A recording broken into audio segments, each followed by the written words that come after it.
Missing children, what happened? When I was 16, I got into a fight with my mother about how to properly load dishes into a dishwasher. Actually, she yelled a lot and I failed to react. They were dishes, who cares? At that point in my life, she was running her own business and my father was working full time. So all of the chores in the house were being done by me personally anyway, and at that point I had been loading the dishwasher incorrectly for the better part of 6 years and felt it didn't matter if she thought it was wrong now.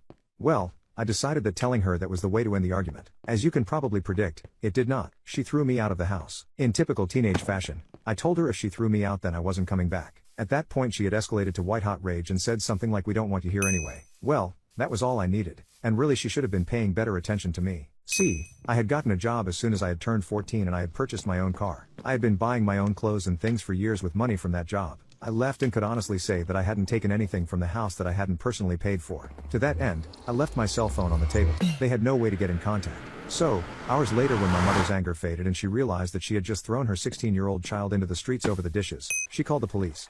Well, the police showed up and heard her out. They put out the details on my car to try and find me, but they told her that since I had a car and clothes and had my own bank account and I had been gone for hours, there was no guarantee that I was even in the state anymore. They really only started looking so soon as a favor to my mother. They weren't required to look at all since it was clear that I was a runaway that had left under my own power. My father came home from work and was bewildered by all the chaos. I wish I could have seen his face. After 48 hours they had me declared missing, which apparently made my profile available to other states and such. And that was how they found me. 2 weeks later, 18 hours away, I was sitting on the hood of my car eating ice cream and filling out a job application. An officer noticed I was illegally parked and casually scanned my plates while he approached to ask me to move.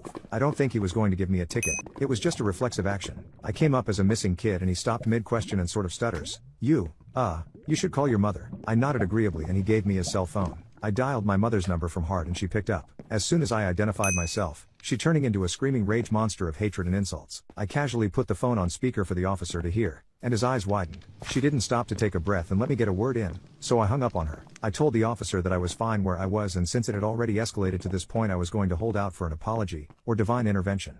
He sort of patted my shoulder and made sure I had someplace warm to sleep at night. 2 days later my dad showed up and got me. The officer had called the department that the missing persons report originated from and gotten my father's contact details and told him that if the situation was left to my mother to resolve, they would never see me again. I agreed that it was for the best.